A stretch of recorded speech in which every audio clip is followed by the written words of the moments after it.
Hello friends, இன்றைக்கி நம்ம முருங்கைக்காய் மற்றும் கத்திரிக்காய் வச்சு ஒரு தொக்கு செய்ய போகிறோம். இது எப்போவுமே ரொம்ப ஒரு ஃபேவரட்டான காம்போ. எல்லாத்துக்குமே ரொம்ப டேஸ்ட்டாக இருக்கும். ரச சாதம், தயிர் சாதம், சாம்பார் சாதம் எல்லாத்துக்குமே. வாங்க எப்படி செய்யுதுன்னு பார்க்கலாம். அதுக்கு இது போல் வானலியில் எண்ணெய் ஊற்றிட்டு கடுகு உளுத்தம் பருப்பு போட்டுட்டு அது நல்லா பொரிஞ்சதும் இது போல் நான் ஃபைனாக சாப் பண்ணி வச்சுருக்கேன் 2 பெரிய வெங்காயத்தை அதில் சேர்த்துக்கிறேன். வெங்காயம் கொஞ்சம் வதக்கும் போதே நம்ம கறிவேப்பிலையும் சேர்த்துக்கலாம். இது போல் இது ரெண்டுத்தையும் நல்லா மிக்ஸ் பண்ணிவிட்டு இப்போ நம்ம அலசி வச்சுருக்க கத்திரிக்காவும் முருங்கைக்காவும் அதெல்லாம் சேர்த்துக்க போகிறோம். இது போல் முருங்கைக்காய் க்ளீன் பண்ணும்போதே கொஞ்சமாக தோல் முடிஞ்ச அளவுக்கு எடுக்க முடிஞ்சால் எடுத்துடுங்க. அப்போ தான் முருங்கைக்காய் கொஞ்சம் சீக்கிரமாக வேகும். இப்போ பார்த்திங்கன்னா நம்ம கொஞ்சமாக ஒரு 10 பல் அளவுக்கு பூண்டு சேர்த்துக்கலாம். பூண்டு சேர்த்துட்டு நல்லா வதக்கி விட்டுக்கோங்க. இப்போ வெங்காயம் கொஞ்சம் நல்லா வதங்கினதும் நம்ம தக்காளி சேர்த்துக்கலாம். தக்காளி நான் ஒரு 2 தக்காளி இது போல் கையிலே கிள்ளி போட்டிருக்கேன். ஏன்னா நம்ம இதில் புளியும் சேர்க்க போகிறோம்.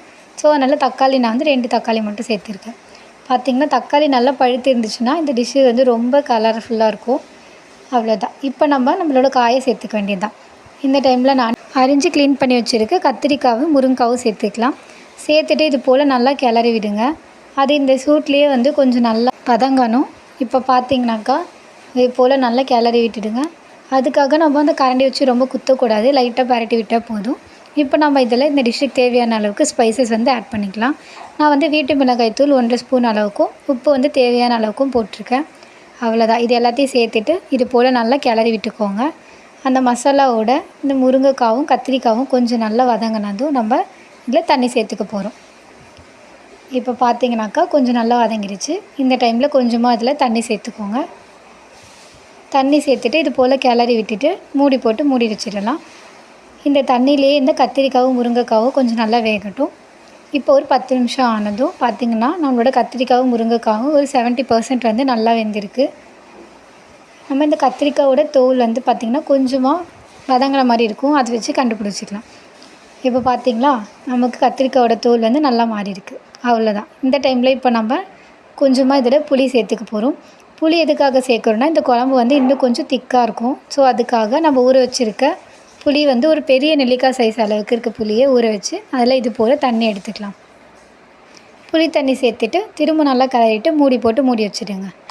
இப்போ பார்த்திங்கனாக்கா நம்மளோட தண்ணியெல்லாம் நல்லா முருங்கைக்காய் நல்லா வெந்திருக்கு. உங்களுக்கு குழம்பு மாதிரி வேணும்னு நினச்சிங்கன்னா நீங்கள் இந்த டைம்லேயே ஆஃப் பண்ணிடலாம். கொஞ்சம் தொக்கு மாதிரி வேணும்னு நினச்சிங்கன்னா இன்னும் கொஞ்சம் நேரம் கொதிக்க விட்டிங்கன்னா தொக்கு ரெடி ஆகிடும். பாருங்கள் நம்ம முருங்கைக்காய் நல்லா வெந்திருக்கு. இப்போ வெந்ததுக்கப்புறம் நம்ம ஃபாஸ்ட்டாகவே வச்சுட்டு ஒரு 5 மினிட்ஸ் அளவுக்கு இது தொக்கு கன்சிஸ்டன்சி வர அளவுக்கு வெயிட் பண்ணால் போதும். இப்போ பார்த்திங்கனாக்கா நம்மளோட கத்திரிக்காவும் முருங்கைக்காவும் ஒரு நல்ல தொக்கு மாதிரி வந்துருச்சு. இந்த டைமில் நம்ம இது கேஸ் ஆஃப் பண்ணிட்டா நம்ம எல்லாரோட ஃபேவரட்டான கத்திரிக்காய் முருங்கைக்காய் தொக்கு ரெடி. ஆஃப் பண்ணுறதுக்கு முன்னாடி 1 ஸ்பூன் அளவுக்கு எண்ணெய் சேர்த்துக்கோங்க. அப்போ தான் இது இன்னும் ரொம்ப டேஸ்ட்டாக இருக்கும். இப்போ எண்ணெய் சேர்த்துட்டு இது நம்ம ஆஃப் பண்ணிடலாம். இந்த ஒரு டிஷ் இருந்தாலே போதும். பேச்சுலர்ஸ் எல்லாம் இதை அப்படியே நம்ம சாதத்தில் போட்டு அப்படியே சாப்பிட்றலாம். தனியாக ஒரு குழம்பு கூட்டு எதுவுமே தேவையில்லை. இப்போ நம்ம இதை டேஸ்ட் பண்ணி பார்த்துடலாம். பாருங்கள் நம்மளோட முருங்கைக்காய் நல்லா வெந்திருக்கு. உள்ளே இருக்க அந்த பல்ப் கூட நல்லா வெந்திருக்கு.